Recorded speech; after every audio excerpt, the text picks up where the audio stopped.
ఊరి వాళ్ళు విహారికి శిక్షగా అందరి కాళ్ళు పట్టుకోవాలని చెప్పడంతో విహారి అందరి కాళ్ళు పట్టుకుంటూ ఉంటాడు. మరోవైపు లక్ష్మి ఆది కేసులకి నిజం చెప్పడానికి ఎంతగానో ప్రయత్నిస్తూ ఉంటుంది. లక్ష్మి ఎంత నిజం చెప్పాలని ప్రయత్నించినా ఆది కేసులు అసలు లక్ష్మిని నిజం చెప్పనివ్వకుండా అడ్డుపడుతూ, అటువంటి నీచుడికి నువ్వు సపోర్ట్ చేసి మాట్లాడుతున్నావా, అసలు నువ్వు నా పెంపకంలోనే పెరిగావా అని చెప్పి ఆదికేశవులు లక్ష్మి మీద మండిపడ్డంతో లక్ష్మి ఏడుస్తూ అక్కడి నుండి వెళ్ళిపోతుంది.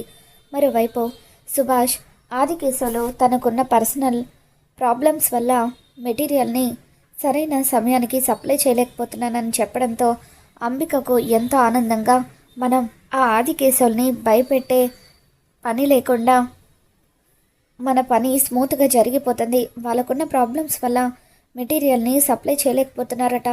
కాబట్టి ఇక ఆ వీక్రాఫ్ట్స్ పని అయిపోయినట్టే అంబిక, మనం దాని గురించి ఆలోచించాల్సిన పని లేదు అని చెప్పి అంటూ ఉంటే, నిజంగా గుడ్ న్యూస్ చెప్పావు సుభాష్, త్వరగా నువ్వు సిటీకి వచ్చేసాయి, మనం ఇక్కడ సెలబ్రేట్ చేసుకుందామని చెప్పి అంబిక అంటూ ఉంటుంది.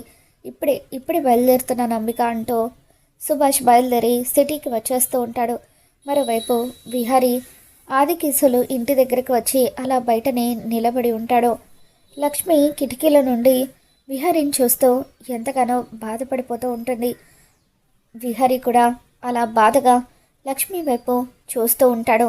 ఇంట్లోకి రాలేక అలా బయటే నిలబడి ఉదయం నుండి సాయంత్రం వరకు విహారీ అక్కడే నిలబడిపోతాడు.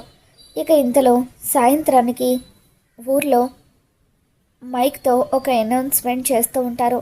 ఈరోజు అష్టగ్రహ కూటమి కాబట్టి రాత్రి 8 గంటల నుండి 12 గంటల వరకు ఎవరు కూడా బయటకు రాకూడదు, వస్తే గ్రామానికి అరిష్టం అని చెప్పి వాళ్ళు అంటూ ఉంటారు. ఇక దాంతో అది విన్న తర్వాత కూడా విహారీ అలాగే అక్కడ నిలబడిపోయి ఉంటాడు. దాంతో లక్ష్మి ఆదికేశవుల దగ్గరకు వచ్చి, నాన్న ఈరోజు అష్టగ్రహ కూటం అంటున్నారు, రాత్రి 8 నుండి 12 గంటల మధ్య ఎవరు బయటకు రావద్దని అంటున్నారు కదా నాన్న, మరి ఆయన బయట ఉంటే ఎలా నాన్న, ఊరికి కీడు జరుగుతుంది కదా, అలాగే ఆయనకు కూడా ఏదైనా హాని కలుగుతుందేమో, ప్లీజ్ నాన్న దయచేసి ఈ ఒక్క రాత్రికి ఆయనను ఇంట్లోకి రావడానికి అనుమతించండి అని చెప్పి లక్ష్మి ఆదికేశవుల్ని ఎంతగానో బతిమలాడుతూ ఉంటుంది. దాంతో ఆదికేశవులు చలనం లేకుండా అలాగే బండరాయిలాగా కూర్చొని ఉంటాడు. నాన్న ప్లీజ్ నాన్న, మీకు దండం పెడతాను, మీ కాళ్ళు పట్టుకుంటాను, ఊరికి కూడా మంచిది కాదని అంటున్నారు కదా, ప్లీజ్ నాన్న ఊరి గురించి ఆలోచించైనా ఆయనను లోపలికి రానివ్వండి ప్లీజ్ నాన్న అని చెప్పి లక్ష్మి ఎంతగానో బతిమలాడుతూ ఉంటుంది. ఇక దాంతో సరే నువ్వు చెప్పావని కాదు, ఊరికి ఎక్కడ కీడు జరుగుతుందోనన్న భయంతో అతన్ని లోపలికి రానివ్వడానికి ఒప్పుకుంటున్నాను అని చెప్పి ఆదికేశవులు లక్ష్మితో పాటు ఇంట్లో నుండి బయటకు వస్తాడు. ఇక అప్పుడే విహారిని లోపలికి పిలవబోతూ ఉంటే ఇకప్పుడు ఆ ఊరి పెద్ద అక్కడికి వచ్చి, ఆదికేశవులు గారు, రాత్రి 8 నుండి 12 గంటల మధ్య అస్సలు మంచిది కాదని మన గ్రామానికి కీడని అంటున్నారు, కానీ ఆల్రెడీ శనిగ్రహం ఒకరోజు ముందే మీ ఇంట్లో అడుగుపెట్టింది అని చెప్పి ఆ ఊరి పెద్ద అంటూ ఉంటారు. ఇక దాంతో లక్ష్మి, ప్లీజ్ బాబాయ్ గారు దయచేసి నిజాలేంటో తెలియకుండా మాట్లాడకండి, ఆయనను మీరంతా కలిసి అపార్థం చేసుకుంటున్నారు అని చెప్పి అంటూ ఉంటుంది. అయినప్పటికీ విహారీ మాత్రం అక్కడే నిలబడిపోయి ఉంటాడు. ఇంతలో ఆ ఊరి పెద్ద కూతురికి నొప్పులు వస్తూ ఉంటాయి.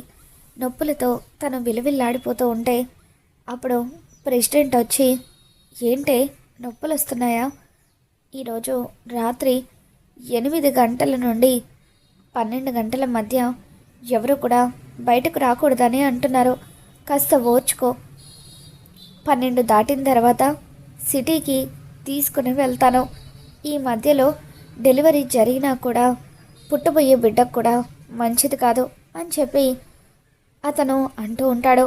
లేదు నాన్న, నేను నొప్పులు తట్టుకోలేకపోతున్నాను, నొప్పులు ఎక్కువ అవుతున్నాయి అని చెప్పి తను బాధతో విలువిల్లాడుతూ ఉంటుంది. ఇక దాంతో విహారీ పరుగు పరుగున తన దగ్గరికి వస్తాడు. ఏమైంది, నొప్పులు వస్తున్నాయా అని చెప్పి అంటూ ఉంటే, అవునన్నా నొప్పులు వస్తున్నాయి అని చెప్పి ఆ అమ్మాయి అంటూ ఉంటుంది. నేను అస్సలు భరించలేకపోతున్నాను, నా ప్రాణం పోయేలా ఉంది, దయచేసి హాస్పిటల్కి తీసుకువెళ్ళండి అన్నా అని చెప్పి ఆ అమ్మాయి అడగడంతో, ఎవరైనా సాయం పట్టండి, తనని హాస్పిటల్కి తీసుకువెళ్దామని చెప్పి విహారి అంటూ ఉంటాడు. ఏయ్, నీకు ఏం తెలుసయ్యా మా ఊరి కట్టుబాట్ల గురించి? 8 నుండి 12 వరకు ఎవరు బయటకు రాకూడదని అంటున్నారు. ఈ టైంలో బయటకు వెళ్తే ఊరికి అరిష్టం జరుగుతుంది. అటువంటిది డెలివరీకి తీసుకువెళ్ళాలని అంటావా? ఏది ఏమైనా సరే 12 దాటిన తర్వాతే బయటకు వెళ్ళాలి అని చెప్పి ఆయన అంటూ ఉంటారు. ఇక్కడ ఒక మనిషి ప్రాణం పోతూ ఉంటే మీకు మీ ఊరి కట్టుబాట్లే ఎక్కువైపోయాయా అని చెప్పి మీరు చూస్తూ ఊరుకున్నా నేను చూస్తూ ఊరుకోలేను అంటూ తోపుడు బండి తీసుకొచ్చి ఆ అమ్మాయిని అందులో పడుకోబెట్టి విహారీ ఒక్కడే అలా తోపుడు బండిని నెట్టుకుంటూ తనని హాస్పిటల్కి తీసుకుని వెళ్తూ ఉంటాడు. ఇక ఇప్పుడు ఆదికేశవులు, లక్ష్మి వీళ్ళంతా కూడా అలా చూస్తూ ఉంటారు. విహారీకి సాయం చేయడానికి ఎవరు కూడా ముందుకు రారు. అలా విహారీ ఒక్కడే తోపుడు బండి తోసుకుంటూ ఆ అమ్మాయిని హాస్పిటల్కి తీసుకుని వెళ్తాడు. ఇక అక్కడ ఆ అమ్మాయికి డెలివరీ జరిగి 12 పాప జన్మిస్తుంది. ఏమయ్యా, ఈ అమ్మాయి మీకేమవుతుంది అని డాక్టర్ అడుగుతూ ఉంటారు. ఏం కాదు డాక్టర్, ఈ ఊరికి నేను కొత్తగా వచ్చాను, ఆ అమ్మాయి నొప్పులతో బాధపడుతూ ఉంటే చూడలేక హాస్పిటల్కి తీసుకువచ్చాను అని చెప్పి విహారీ అంటూ ఉంటాడు. కరెక్ట్ టైంకి హాస్పిటల్కి తీసుకువచ్చావయ్యా, లేకపోతే తన ప్రాణానికి ప్రమాదం జరిగి ఉండేది. సమయానికి నువ్వు తీసుకురాగలిగావు కాబట్టే తల్లిని బిడ్డను మేము కాపాడగలిగాము అని చెప్పి డాక్టర్స్ అంటూ ఉంటారు. ఇదిగో పాపని తీసుకోండి అని చెప్పి నర్స్ వచ్చి విహారీ చేతిలో పాపను పెడుతుంది. పుట్టిన పాపను చూసి విహారీ ఎంతగానో ఆనందపడిపోతూ ఉంటాడు. ఇక ఇంతలో ఊరి వాళ్ళందరూ కూడా హాస్పిటల్ దగ్గరికి వస్తారు. ఇక అప్పుడు డాక్టర్స్ ఊరి వాళ్ళతో, ఏమయ్యా మీకు అసలు బుద్ధుందా, మీరంతా ఏ కాలంలో ఉన్నారు? సైన్స్ ఇంతలా అభివృద్ధి చెందుతూ ఉంటే అష్టగ్రహ కూటమని కీడని ఇంట్లో నుండి బయటకు రాకుండా ఉంటారా? అతను ఒక్కడే తోపుడు బండిలో ఆ అమ్మాయిని ఇక్కడి వరకు నెట్టుకుంటూ తీసుకువచ్చాడు. మీలో ఒక్కరైనా అతనికి సాయం చేసి ఉంటే బాగుండేది కదా.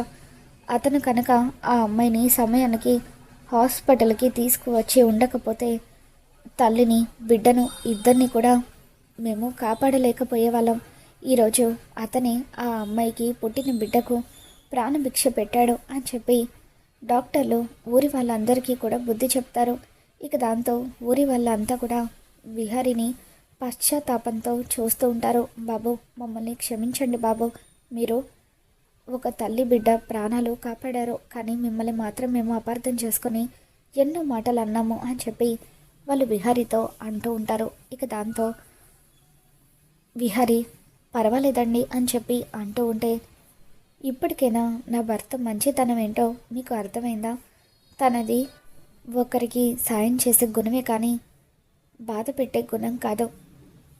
అసలు ఆ రోజు జరిగిన దాంట్లో నా భర్త తప్పు ఏమీ లేదు.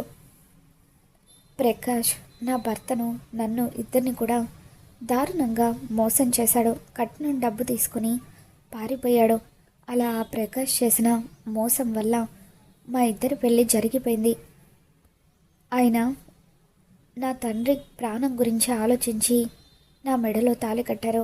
అయినప్పటికీ ఆ తర్వాత భార్యగా నన్ను ఎంతో ప్రేమగా చూసుకున్నారు. ఆయన ఇంట్లో ఉన్న పరిస్థితుల వల్ల మా విషయం బయటకు చెప్పలేదంతే, కానీ నాకు మాత్రం ఏ లోటు రానివ్వలేదు.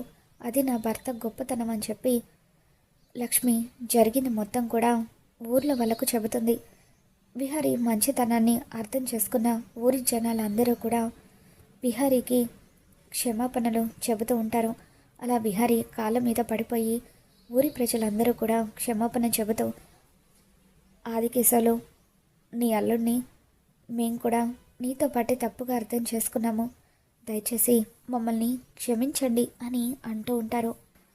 ఇంతలో టీవీలో ఒక న్యూస్ వస్తూ ఉంటుంది.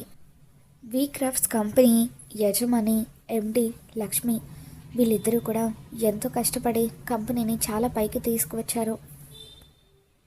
స్టాక్ మార్కెట్లో కంపెనీ అధిక లాభాలతో దూసుకుపోతుందంటూ టీవీలో న్యూస్ రావడంతో లక్ష్మిని కంపెనీకి ఎండీని చేసిన విహారీ గురించి అందరూ కూడా గొప్పగా చెప్పుకుంటూ ఉంటారు. ఆదికేశవులు నీ కూతుర్ని ఇంట్లో పని మనిషిని చేశాడని ఈ బాబుని మనం అపార్థం చేసుకున్నాము. కానీ ఇదే బాబు కంపెనీకి మన లక్ష్మిని ఎండీని చేశాడు. అంత పెద్ద స్థాయిలో మన లక్ష్మిని కూర్చోబెట్టాడంటే లక్ష్మిని తను ఎంత ప్రాణంలో ప్రేమిస్తున్నాడో ఇక్కడే అర్థం అవుతుంది. దయచేసి ఇప్పటికైనా అపార్థాలు తొలగించుకొని లక్ష్మిని ఆ బాబు చేతుల్లో పెట్టి ఎటువంటి భయం లేకుండా పట్నం పంపించేసే అని చెప్పి వాళ్ళు ఆదికేశవులకి చెబుతూ ఉంటారు. ఎప్పుడైతే విహారీ లక్ష్మిని కంపెనీకి ఎండీని చేశాడన్న విషయం ఆదికేశవులకి తెలుస్తుందో ఇక అప్పుడు ఆదికేశవులు కూడా పశ్చాత్తాపంతో విహారీ కాలం మీద పడిపోతూ ఉంటాడు. దేవుడు లాంటి మిమ్మల్ని నేను తప్పుగా అర్థం చేసుకున్నాను, నన్ను క్షమించండి అల్లుడు గారు అని చెప్పి ఆదికేశవులు కాలం మీద పడిపోతూ ఉండడంతో మామయ్య గారు ఇందులో మీ తప్పేమీ లేదు, మీ స్థానంలో ఎవరున్నా అలాగే ఆలోచిస్తారు అని చెప్పి విహారీ అంటూ ఉంటాడు. మరి రాబోతున్న ఎపిసోడ్లో ఏం జరగబోతుందో మళ్ళీ మన ఛానల్లో తెలుసుకున్న ఈ వీడియో మీకు నచ్చినట్లయితే తప్పకుండా లైక్ చేయండి.